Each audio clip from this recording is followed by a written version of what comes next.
you don't even have the things that I want in life. And not to be mean, but like I'm trying to surpass that. So like, why would I listen to you?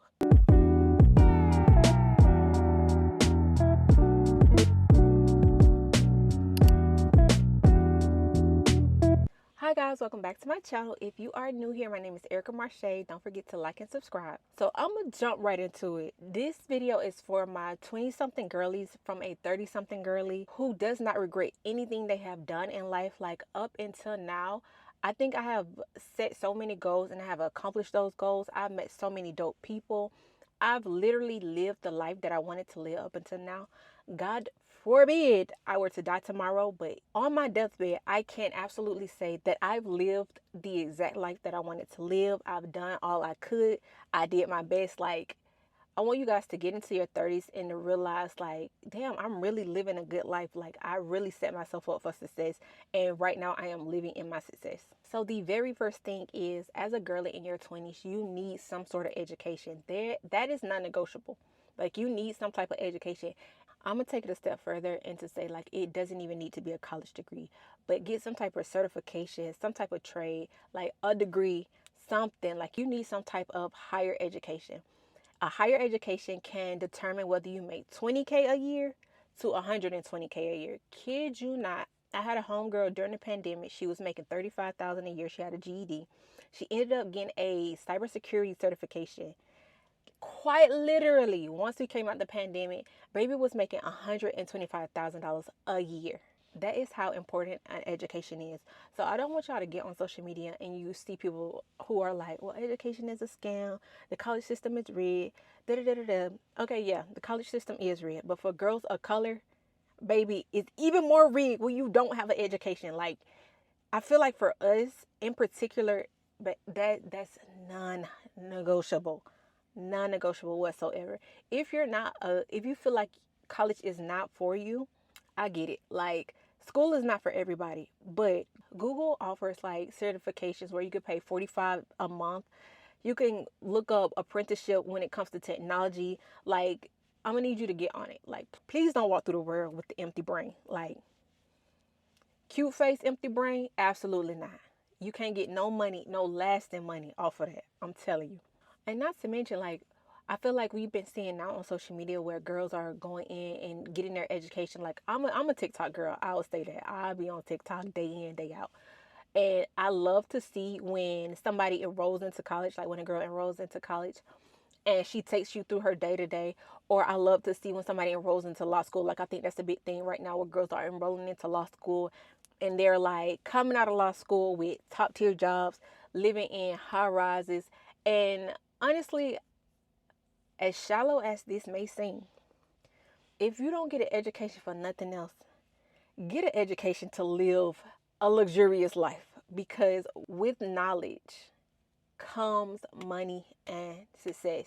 Also, too, connections come from that as well. And connections are very important to be successful. Even for me, I'm a first generation college student. Like, I graduated out of my entire family. I was the first to graduate. And I don't mean my immediate family. I mean my literal grandma, grandkids, cousins, everybody. I was the first one to graduate college. And I could tell you from watching my family members who don't have a college degree struggle, I kind of knew, like, listen, in order for me to come up out of this poverty lifestyle, like, baby, I need an education. And that's one thing I did. And I know, like, school can be expensive. Like, you will go into debt, especially if you don't have the money to pay for it. You got to take out loans. But I'm going to need you to switch your mindset to thinking that this is an investment. Like, these loans are investing into your education. So when you go into school, even though I have a degree in art and fashion, I'm not the one to talk, but like, go in with the mindset, okay, of like, what job is going to pay me the most money to where I can make possibly work for 2 to 3 years, save up, and then do what I want to do. Or if you're like somebody like me who is absolutely stubborn about their goals and you do get a creative degree or some type of creative certificate, like, understand you're going to have to invest like heavy, heavy, heavy, heavy time into being successful. But it will all be worth it. I promise you, as a girl who grew up in poverty, I'm talking like no lights and running water for months at a time. I'm talking matter of fact, crazy. My first semester at college, I mean freshman year, do you know that we were so poor that me and my mama had to like actually look in the cushions and look in the couch and like scrounge up money for gas money to get me to school. Like the car was on E and we literally had to find $5 for me to go to school. And the job that I just quit to before I started my own business, I was making 80K. And nobody in my family had ever made that amount of money. So when I say education is so important, baby, education is so important. I don't care if you're 29 about to be 30. If you can get some type of certification, please get some type of certification. When I say that could be the defining factor of you making low wages to you breaking generational curses, making six figures, like please listen. If you don't listen to nothing else in this video, listen to that. Secondly, boys, boys, boys, boys, boys. And I feel like all girls are taught this, like, book before boys because boys bring babies. Yes, that, but I'm not a strict auntie. I ain't gonna be strict with y'all. I'm gonna say this. When you're in your 20s and you're living life, semi date with intention. And what I mean by that is that even if you come across some guy that's fun, you really like him, but in the back of your mind, you know that man is not for you.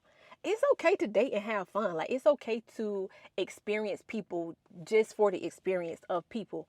Because I personally feel like in life, when you come across people, it's just an experience. Nothing has to be like, oh my God, I hate how he do this. He can't be my husband. We not gonna be able to have kids. Calm down. You're in your 20s, babe. Like you should be thinking about getting turned or at least not thinking about a family. Making sure your life together before you thinking about that. If you are someone who once you get into like a situation or a relationship or you meet a guy, you start to fantasize about like 10 years down the road or 5 years down the road, whether you have to have like kids or to get married, I say just like pull back a little bit. Just calm down just a little bit. And don't get me wrong, you can easily meet the one, but I don't want you to just be every guy you meet. It's like you try to be like head over heels because one, that's gonna create a lot of heartbreak, and in turn, when you get in your 30s, you're gonna be bitter because it's like, damn, every guy I meet is this, that, and the third, and it's like, well, no, you should have just been, relaxing in your 20s. One, figuring out what you do like because I've met women in their 30s, like, and I've had some homegirls where they the mentality of the way they date is still very young, where it's like they don't know what they want. They want the man to basically kind of be what they want, but they don't actually know what that is.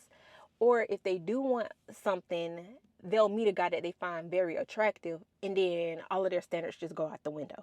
But when you date with semi intentions, you can figure out what you want. You'll meet a person, and this person may be great, but then you realize, like, yeah, this is not father material. This ain't husband material. And then eventually, you just step out of that situation. You go to another one, have a little fun. Maybe this might be the one. Who knows? But in your 20s, don't get hung up on falling like head over heels in love, finding your husband, and or thinking about a family like within the next year. Like genuinely date to know exactly what you want, because I would hate for you to get in a marriage and you absolutely hate that man because your whole goal was to actually get married and not to find somebody that you genuinely like with the characteristics and the values that you like, but you just wanted to get married, so you just kind of accepted like the little things, and then the little things turn to the big things, and you hate that person. Like, we don't want that for you in life. Also with dating, I need y'all to be like more cutthroat. I ain't gonna hold you. Like, I'm talking once somebody like does something you do not like, instead of being understanding like society has conditioned us to be. I feel like society has conditioned women to be like, oh, be so understanding, like he's this, maybe he has potential. Maybe if you work on this. No, if that man is not what you, baby, cut it if you need to. I feel like society has conditioned women to kind of almost accept like little flaws here and there, which of course everybody has their flaws. But the faster you cut somebody off, the faster you can actually find somebody that you genuinely like.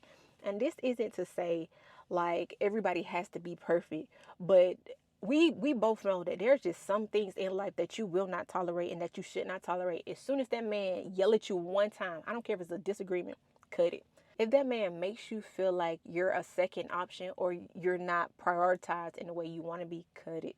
If there is any disrespect in the slightest, cut it. Once you let somebody slide, baby, they go ice skate. And that is facts.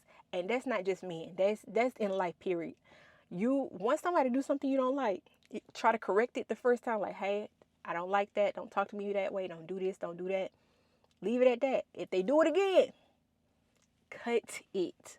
The faster you learn how to like let go of situations and people that don't serve you, the better your life would be. Because when I'm telling you, like my friends think it's so funny. They're just like, Erica, you're so strict. Like you're so strict with men and with. I'm just like, bro, I'm not about to let somebody waste my time if I don't like how they treat me or if I don't like what they're doing. Like there's no, for me, I just feel like there's no point. And for me to keep going on to let you do the same thing. And for what? For what? Like if I don't like it the first time, I'm not gonna like it 2 months from now, 3 months from now, and now it's wasting my time. And one thing I absolutely care about in life is time. And that's another thing. Value your time. Like value your time. Don't let people waste your time. Don't let situations waste your time. If you're at a job and you feel like it's becoming a vicious cycle of beating down on your mental health, find something else. Never stay in a situation that is messing up your mental health, which in turn will mess up your physical health, because you'll be wondering like why your immune system is so weak and you feeling so sick, and it's because of that job you at. It's because that situation you in that you should have cut a long time ago. When I say cut situations, as soon as they feel like it's about to mess up your future, baby, cut it. So another thing that I did in my 20s that I feel like led me up into my 30s to have no regrets is I said yes to a lot of things. Like my first time leaving the country, I remember I was in my early 20s. Now, mind you, in the beginning of this video, I told y'all I was first generation college graduate. And I was the only one who was making like top dollar in my family, like right after graduation. So nobody in my family has ever left the country up until this time. So keep that in mind. I had a friend while I was living in LA when I first moved there after like maybe a year or so. He asked me like, hey, do you want to go to Uganda? Which is an East African country for those of you who don't know. And I was like, I've never traveled. My family has never left the country. Honestly, up until then, my family I don't think had been outside the South. Like I think we would go from like Georgia to Alabama because we had family in Alabama, maybe down to Florida to like a vacation or like the beach or something. But up until then, I don't think my family has ever. Oh, to Ohio, but that again was another family situation. It wasn't like for leisure. So when he was like, "Oh, do you want to come with me to Uganda?" I was just like, my first instinct was to say no, because it's just like, bro, I don't want to go to I don't want to leave the country. I've never been out the country. And then at the time, I will say this was very ignorant of me. I was like, and then I don't want to go to Uganda. Like, there's nothing in Uganda. Why would I go to Uganda? And he was just like, bro, just like, come on. So mind you, he was Nigerian. So he had been to Nigeria and like a few other African countries. But he was just like, no, just come. Like, you'll have fun. Like, if anything, you got me there. I know how to navigate the situation. So I was like, okay. Like, he helped me fill out my passport information because I had never filled out like passport. Nobody in my family had a passport up until then. That was the spark that ignited like this travel bug in me. When I say Uganda is such a beautiful country, like I have an old video on here that's a vlog about it, but Uganda is, oh my God, such a beautiful country. But had I just said no and left it at no, I honestly don't think up until now I would have traveled as much as I have. And don't get me wrong, like I've only been to I think 6 countries so far. After that, I just started learning to say yes to everything. So like friends would be like, "Hey, do you want to do this?" And I'm just like, "Yeah." Or like a friend would be like, "Hey, I got this project that I'm working on," especially in LA. Like people are always working on projects. I love a good project. So I'm just like, "Yeah, I'll help you work on that." And by saying yes to like projects, I ended up meeting this girl who thought that something that I had created beforehand was real good, and she gave it to Blast to wear in his music video. So like you see how like saying yes leads to like all these amazing things. So try your best to say yes as much as you can. Of course, assess the situation, use discernment, because just use discernment, but like try to say yes as much as you can. Like when your friends are like, hey, do you want to travel? And I know this is about to sound crazy, but like if you and your homegirls, even though like y'all may not have that much money, figure out when y'all can travel like outside of the country, or make it a point for y'all to all come together and decide like, okay, we need to get our passport. That way it will motivate you to leave the country. If your friends are like, hey, I'm working on this project, say yes. Like any opportunity you can get to say yes to broaden your horizons, please say yes. When I tell you, I could give you so many experience of me just saying yes that led to something so much bigger than what it was. Like, oh my goodness. Like, fun fact about me is that I am a part of the longest runway show in the Guinness Book of World Records. It happened in Miami, and it was all because I said yes to one of my teachers. So I have a fashion degree, like I said, and she came in one time and she was just like, Erica, I think you should apply to this. And when I tell you, I at the time had imposter syndrome. I felt like no, I'm only a sophomore in college. I don't think my designs are that good. I feel like, I got a lot more work to do. And she was just like, just fill it out, just do it. So I turned my brain off and did it and got first place and ended up being a part of the Guinness Book of World Records as one of the longest fashion shows to ever run. Like my designs are in that fashion show. So to my 20 something girls, say yes as much as possible. Like say yes.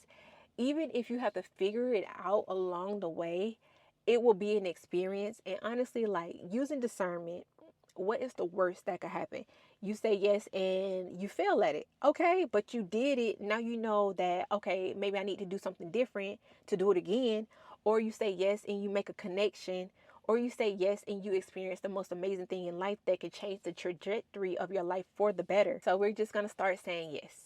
One major thing in my 20s, I feel like it's because I'm a Taurus that this is like this, but I need y'all to all adopt this. I am very stubborn about what I want. So if I decide that I want something, nobody, when I say nobody, I mean absolutely no one can tell me different. I remember when I first got my fashion degree, do you know how hard it is to be a first generation college student telling your mama who's struggling to pay the light bill, the water bill, and everything else that you want to get an art degree?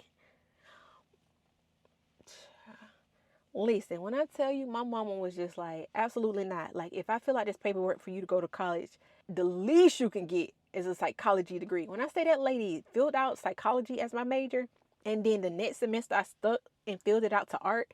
And when I graduated, she didn't know I was graduating with an art degree, and I could feel her. I'm talking about staring a soul into my head from the stage. That lady did not know I was getting an art degree. But me being so stubborn on my goals led me to designing for Skechers. So when I say be stubborn, like don't let anybody sway your goals, especially somebody who has never done what you want to do a day in your life.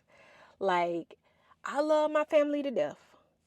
I love my friends to death. But when I was planning out my future and me telling them what I want, all I would hear was like, oh, maybe you should do, or maybe you should do. And I had to think like, you're not doing what I'm doing.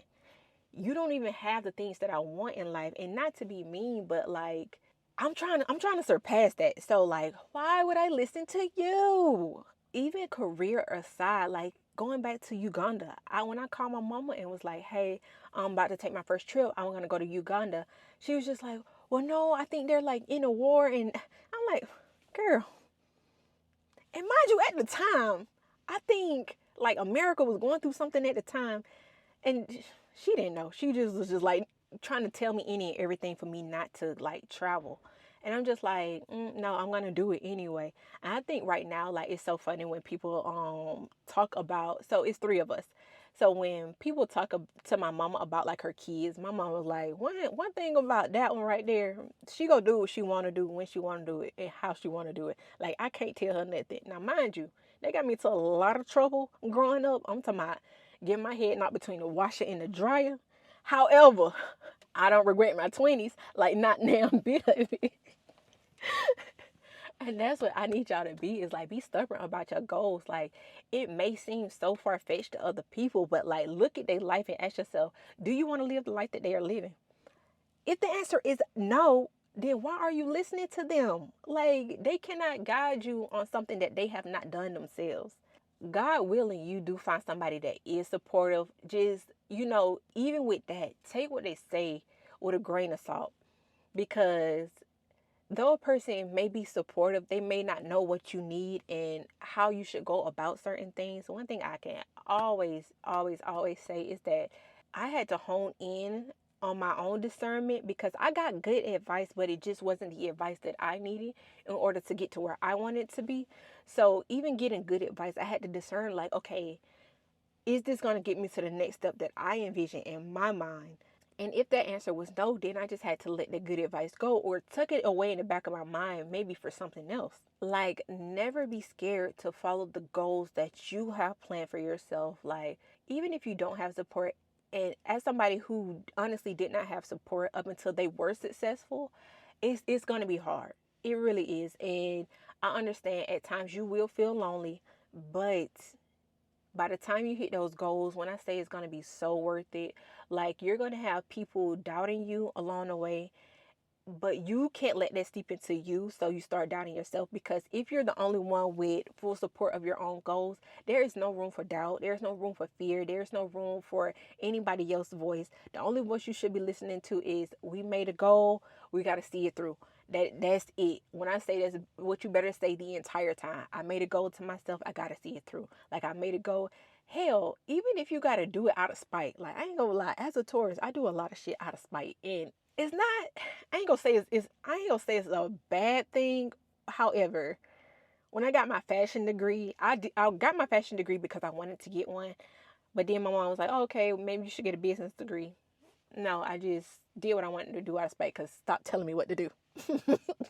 which is not which is not good, because at some point in life, like, you do need advice from others. Also, another thing I highly suggest in your 20s, when you're young and you don't have a lot of responsibility, is to move outside of your hometown. I don't care if you live in a big city like New York or LA. Please move outside your hometown and go somewhere else. If you live in LA, go to New York. If you live in New York, go to LA. Because one thing I can say while living in LA is I could tell the people who were born and raised in LA, lived somewhere else and came back, and the people who had never left LA, it was almost like their mind was like boxed in to what the world was. And living outside of your environment that you grew up in, especially like if you're a first gen like me, especially if the environment you grew up in was like not conducive to you being successful, like, living in another state or even in another county will help you gain like this self-assurance and self-trust that you need in order to be successful. And let me just tell you, like, me moving from Georgia all the way to LA by myself, baby, the way I had to rely on my intuition and on myself, it built like real life character. It built like a resilience that you're going to need just through life. And honestly, it's a lot of fun too when you're just out there exploring a new city, meeting new people, making new friends. And you don't have to necessarily stay there. Like, you could always move back home, but like, please just live outside of your city or the environment that you grew up in, because it will expand your mind so much to the point where you start to think like anything is possible in this world. Even if it's for 6 months, just try to live outside of the environment that you grew up in, because when I tell you, it's going to shape you in a way that you never thought is going to shape you. Last but not least, live with intention, but also live freely. So what I mean by that is, of course, set your goals and do things that pertain to your goals, but don't let that just be it. And I did make a mistake of that in my early 20s, where, of course, like, when I came from a poor environment, my only goal was to be successful and to make money so I don't have to go back to that, to the point where I was so stressed out in my early 20s that once I let go of just being so strict about my goals and actually hanging out with friends and enjoying life, that actually made my life so much better and made it well-rounded. Like, I've met so many amazing people in my life. So like, in your 20s, yes, set your goals, but don't wake up every day and it's just like goals, goals, goals, goals, to the point where it's like you're not doing anything outside of that, because one, that's going to drain you before you can even reach your goal, to the point where you will get burnt out and you will hate the fact that you're trying to obtain this goal, and you might not continue on the journey and you might let it go because you're burnt out. So you have to find balance without being burnt out. I remember I was talking to the old editor-in-chief of Teen Vogue, the first black editor-in-chief. Her name is slipping me. I think her name is Elaine. And I asked her a question. I was like, listen, I know I can be great in fashion. And I've been working on it since, like, I think at that time for like a few years. And I was just telling her, like, I haven't reached the goal yet, but I'm starting to feel burnout. And she quite literally told me, like, yes, continue to work on your goals, but baby, outside of that, you need to have something outside of that that you can decompress and that is not connected to fashion. Because up until then, everything I did was connected to fashion. The friends that I made was connected to fashion. My hobbies were connected to fashion. Like, I think if you go back and look at my old YouTube videos, it was DIY fashion. Like, everything was connected to fashion to the point where I started to hate fashion, and I started to slow down on my goals because I had nothing else outside of that going on. So when she told me that, I actually did take it to heart, and I started hanging out with my friends more. And if they wanted to do something fashion related, then I would just be like, hey, I'm kind of trying to turn off the fashion part of me. We could do this, that, and the third. So we would do that. And I started to pick back up the passion that I had. And it was easier for me to reach those goals. So, like, in life, do not just stress so hard about a goal because you want to reach it so bad, because all it is that you're reaching out and you're straining trying to grab it, and that's not how it works. You just got to take the steps to get to the goal. But just because you're taking those steps, don't think that if you step outside of that and you go out with your friends and you hang out a few days, or you miss a few days of working on your goals, that it's just going to all fall apart. That was my thought. And when I tell you, it's not going to fall apart. Like, just take a deep breath. It's not going to fall apart. Have fun while you're working on your goals. Like, it's okay. So that is my advice from a 30 something to the 20 something year old girls. I really do hope you guys take some of this advice to heart. And I really just hope you guys have an amazing 20s, because remember, in your 30s, I want you to regret nothing. And with that being said, don't forget to like and subscribe and leave some comments below. I'll see you in my next video. Bye.